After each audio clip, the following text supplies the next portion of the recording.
Hey guys, today I'm working on a 2005 Ford Escape.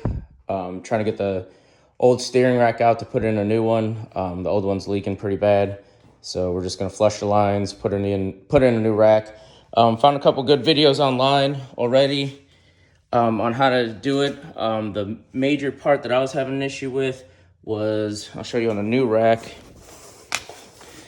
was getting the U-joint that slips on from your steering wheel onto here, onto your new rack.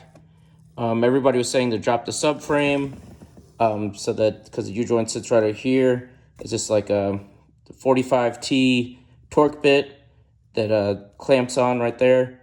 Everybody's saying drop the rack so you can get access to it. What I found is that I went from up top here, underneath your pedals. You'll see there's gonna be, let's see, it'll look like this when you get to it. This will be like that. Basically, this rubber piece comes up. You just tuck it out the way. It can't come off completely because of how it's made. But then there's 10, I'm sorry.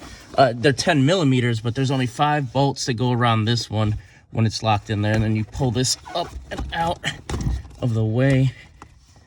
Let's see.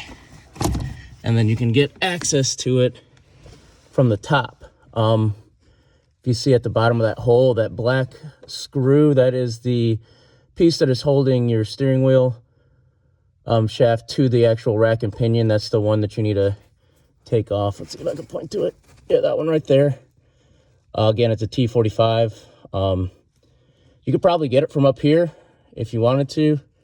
If not, you could take your steering wheel and just turn it until it's pointing downwards so you can get it from underneath. Take it off that way.